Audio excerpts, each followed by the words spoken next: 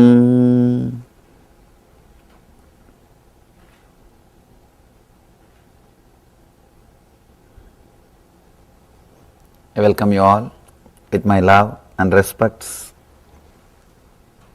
Today's subject, the power of sound.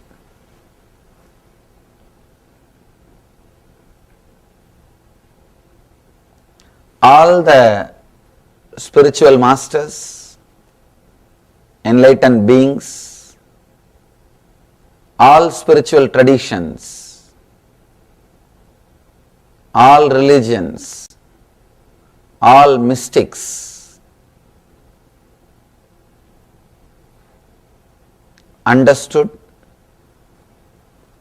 experienced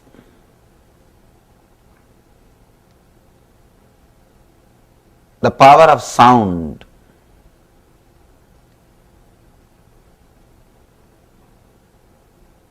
That is why, whether it is Vedas or Bible or Quran or Dhamma Sutra, everything says first there was a sound. From sound, everything is created. There are so many scientific researches proves the whole thing can be reduced just to vibrations, just to sound vibrations.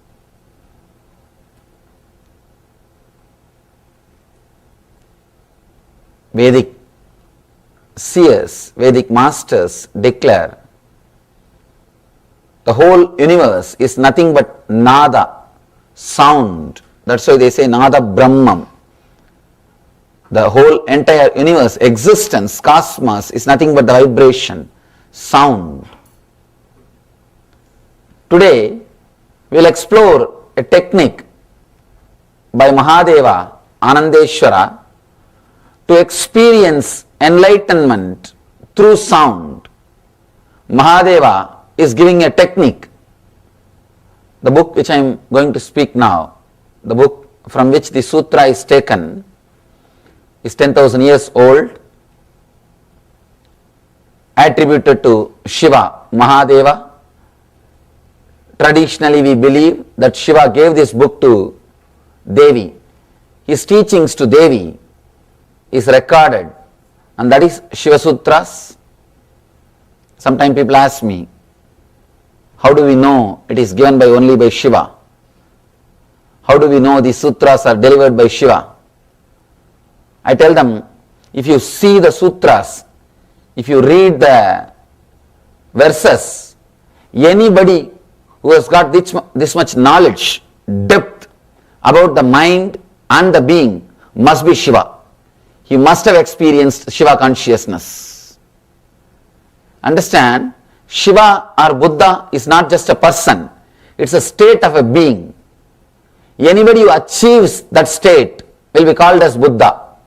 In our tradition, Shiva, Buddha, Vyasa, all these words are just a state of a being.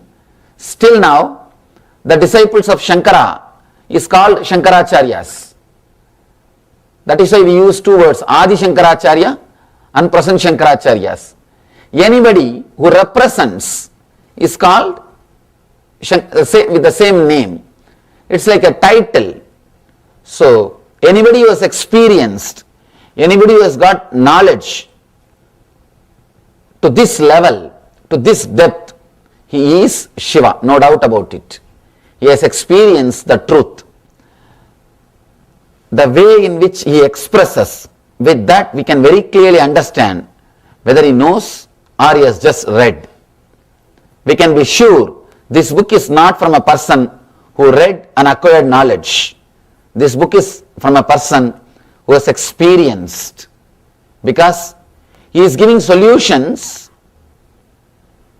for all possible problems. He is giving solutions for the human beings who lived on the planet Earth, who are living on the planet Earth, who are yet to come. He is giving keys to open all doors. Today we will explore his technique, his meditation technique to achieve enlightenment, higher consciousness through sound.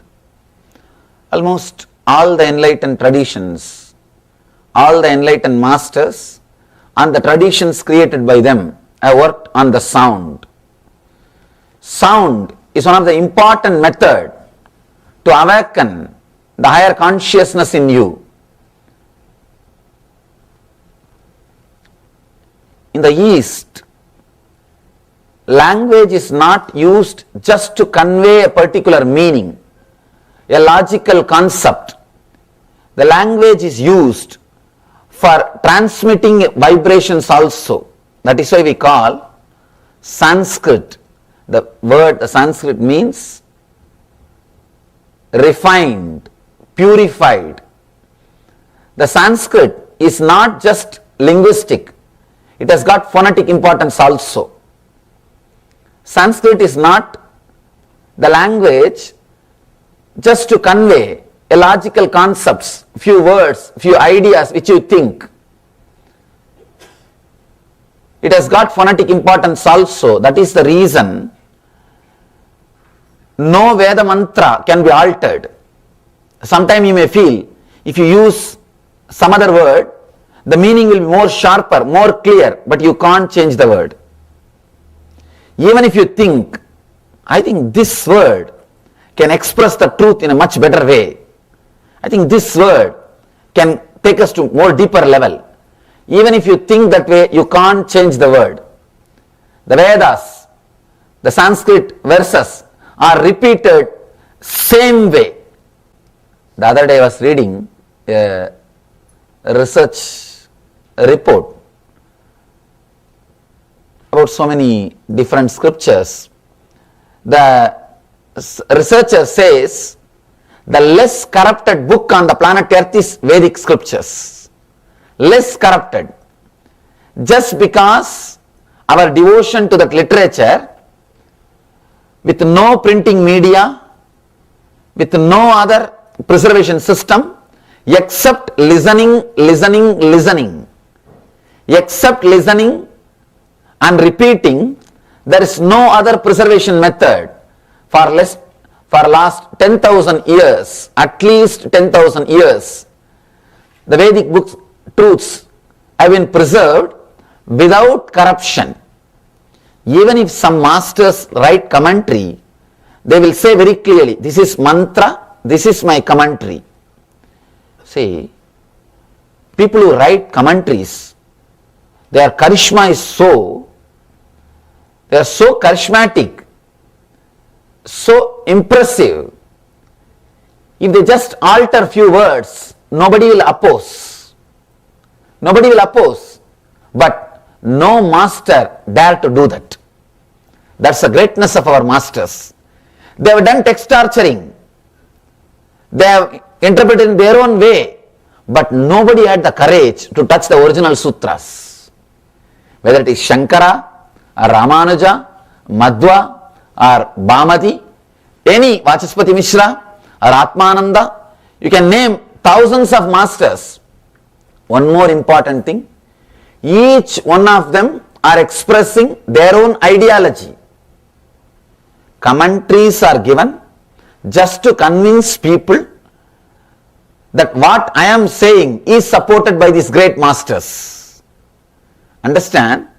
Commentaries are nothing but justifying their thinking trend, justifying the truth which they want to express. Shankara, Ramanuja, Madhva, each one of them wanted to convince people about their thinking trend, about their own way of expressing the truth. Each one of them are expressed in their own way. Each one of them were expressing in a different way. And if you see little deeply, it will be funny. Sometime the same sutra, how many different meanings it can come, how many different meanings can be derived, can be taken out from same sutra, from same verse. Sometimes not only it will be funny, it will be horrible. Really, I am telling you some of the insider secrets. These are all some of the insider secrets. You will be surprised. Some sutras being commented in a totally different way by Ramanuja or Madhva or Shankara. One more thing, these great masters have done a great service to the society. Same way they created enough of problem also. Because these three people, the fight among these three people is the fight which is happening all over India still now. Still now, because each one is interpreting in their own way. But even with all this commotion, amidst all these problems, amidst all these things, nobody dared to touch the original sutras. Understand? Nobody ever had courage to touch the original sutras. Whether it is Shankara or Ramanuja or Madhva, they give the original sutras, then they give their own meaning. They interpret words, they take out some words, they add some words, they give their own meaning, they present in their own way, everything they do, but in their commentary, never in the original sutras. First, Shankara writes Bhashya, commentary, that is why he is called Bhashyakara. Then Shankara's disciple writes Vartika, Sureshwaracharya, he is called Vartikakara, means commentary on commentary. And the next comes Tika. Tika means commentary on commentary on commentary. By the time truth is lost. It's like there's a beautiful Zen story. Tea was kept in a cup. Somebody drank the tea, washed the cup, poured that water in another one cup. That guy drank that cup, that water, and washed that cup and poured that water in the third cup. And the third guy, he is drinking the water. What smell or what will be the connection between this water and that original tea? That is what will happen when you read the commentary of commentary of commentary. But the beauty is, not a single master had courage to touch the original sutras. Because they all know it has got phonetic importance also. It is not just linguistic. It is not created just to convey a logical meaning. It is beyond.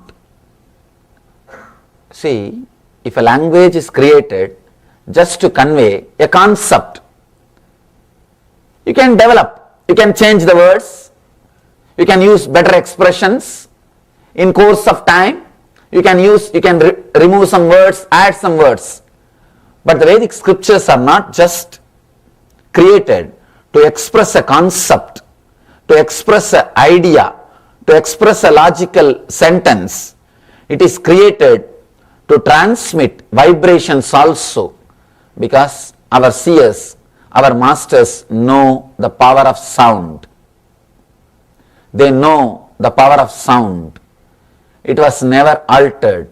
And one more thing, it will be very funny, even the grammatical mistakes made by the rishis, the grammarians or the pandits, intellectuals, were not allowed to change.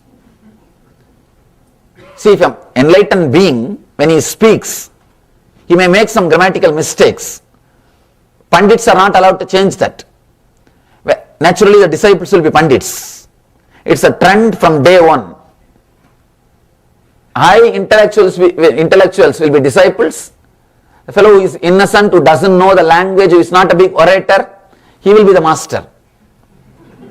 Because he knows, he expresses the truth as it is, in a simple way, very raw words, doesn't even know the language, doesn't even know how things can be expressed.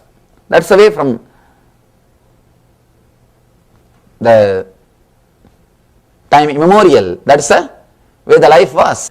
You have all the right not to believe. Not once or twice, at least 20, 30 times I have seen him playing in the outer world. I was shocked.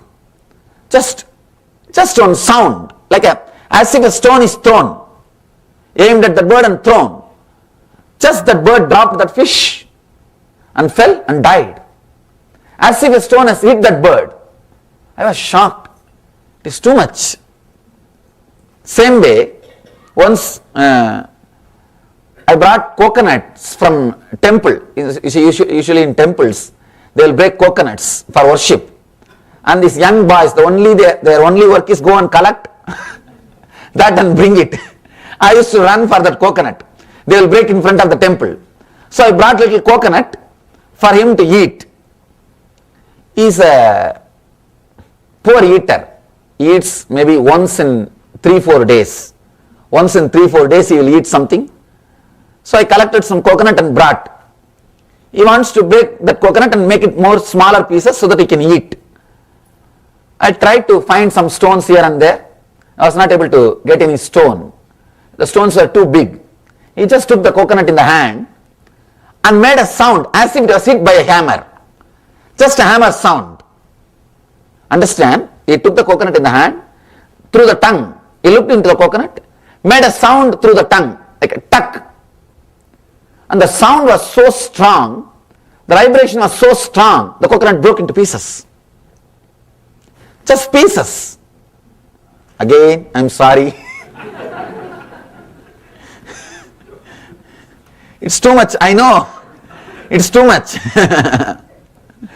And too much to talk to a person who is born and brought up or who is living in the West to say all these words. You see, in the East I can tell all these words, people will simply connect.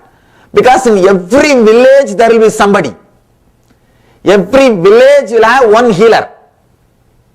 Healer means for any small disease, people will go to that person, he will sprinkle some sacred water or chant some mantras, the kids will become alright. And I should tell you one more fact, one more important truth. My age is 30, 29 is completed, 30 running. In this 30 years, I went to hospital only once when I took birth. That's all. Only once. No allopathy medicine, no vaccination, no other injections, nothing. When I was taken, when I took birth, of course, mother went, I did not go. Once I came out of the hospital, over. See, it is not just me. I can say at least lakhs of people are there in India who live like this. If they fall sick, they go to some local healers, some pujaris, some temples, some priests. Still the tradition is there. We don't know how to justify or how to connect or how to logically present all those things. I don't know. I can only tell you the fact. Now it is up to you to analyze or connect or justify. You may give the reason, it is just because of faith or placebo effect. So many big words you can find. Scientific words and research words and all those things. I don't know all those things. Still, there are millions of people in villages. They go to that local healers, that priests, temple pujaris, or that whatever you may call. I think we don't have a right word in the English language because that concept does not exist. So we don't have a right word. That guy will just chant some mantra and sprinkle little water. The child will become all right. Still now in Indian villages, very difficult to believe unless you see. Unless you see, you can't believe. In Sri Lanka, during the annual festival Buddha Purnima, Buddha's Enlightenment Day, thousands of people will walk on fire. Same way in our ashram, every year, at least 3 or 4 times we do the fire walking. Hundreds of people do the fire walking. I will be the first person to walk. We do fire walking. Sometimes people ask me, how How is it possible? How you guys are able to do it? Just all we know is there is a music, there is a special kind of a music, the vibration which is created, and everybody knows that they can do, simply they do, that's all. And no other logic. If you think, will I be able to do? Gone. Nothing can be done. I tell them, no, don't walk. No, you are not allowed. Whoever asks, Swamiji, can I do? No, you can't do. Forget about it. And whoever knows, I can, you can do. Please walk. Somehow you know it. That's all. It just clicks. That very sound, when that vibration is created, they are made to meditate for 10 days before they do that firewalking. In the 10 days, their body and mind is prepared with chanting, vibration, meditation. They create a peaceful thoughts. Let me be in peaceful. Let my body and mind be completely integrated. Let the whole world be in peace. Your thoughts have got powerful impact on the outer world. When you create so much of peace, when you create so much of feeling connected to the nature, nature does not disturb you. Person who has created enough energy to connect with the nature will not have doubt when he sees the fire. I'll be standing there just to filter. If I see little fear in their eyes, I tell them, no, you can't. If somebody walks with doubt, he gets hurt. If the person does not have any doubt, he is very clear. I know, I can do. He never gets hurt. He never gets hurt. It is a simple feeling connected. Just something clicks and you are there. Nothing happens. How to logically describe? No way to logically describe. Something happens, that's all we can say. There is no logic. Everyday Kalpataru, a one-day experiential meditation program by Paramahamsa Nithyananda on the days he is in the Bidadi Ashram. Experience good health, mental well-being, spiritual growth, economic prosperity and living enlightenment. July 8th and 9th, July 19th to 23rd, August 18th to 31st, September 1st to 8th.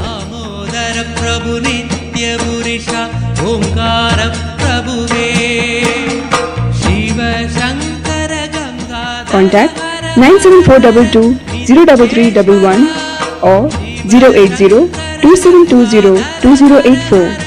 Nithyananda Dhyanapitham, Bidadi, Bangalore. There were scientists from Wisconsin University went to Sri Lanka to do research on this firewalking. How this is possible? It's not just 5 feet or 10 feet. Understand, 60 feet. 5 feet you can just jump. 2-3 steps you can just jump. It's not 5 feet or 10 feet. 60 feet. And at least 10 steps you have to put. Not 20 steps. Because you can't put 10 feet one step. Maximum you can jump 3 feet. Of course in the fear maybe 4 feet. Not more than that. So at least 20 steps you may have to put. And living live charcoal, fire.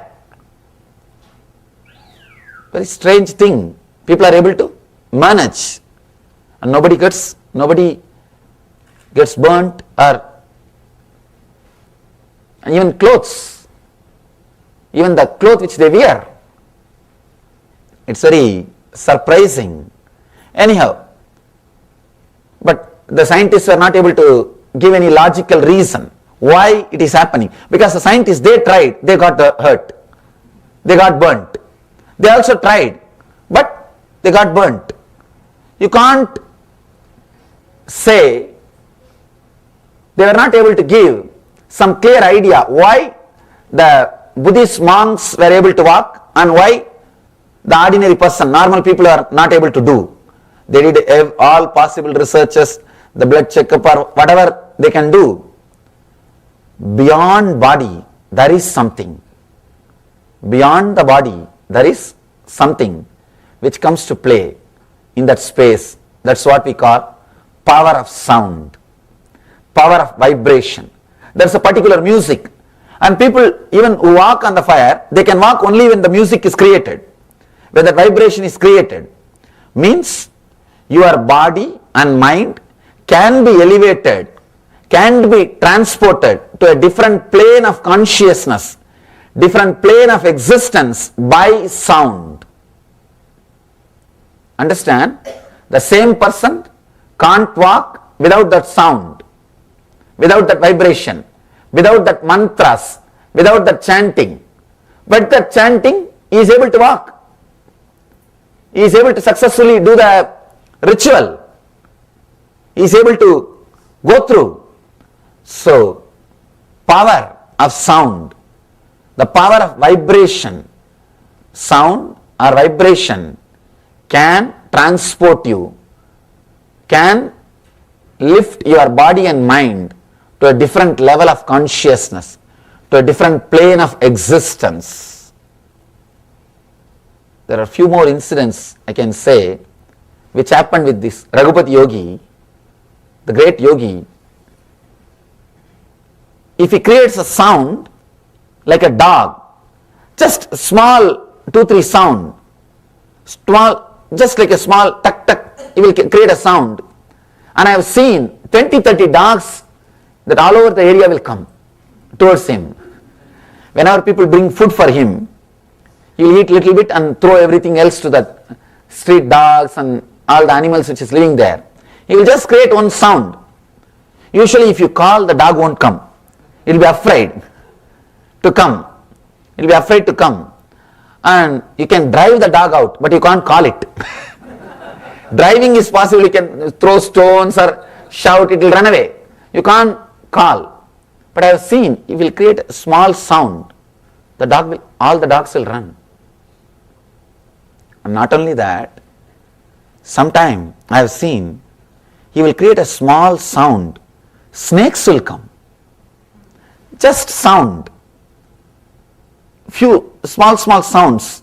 It is not even like a sound, it's like a vibration. Just in the one corner, through the corner of the mouth, he will create that vibration, sound. Snakes will come, as if they are tied by a rope and being pulled. Just like that they will come. Usually snakes will go like yes, this way they will move.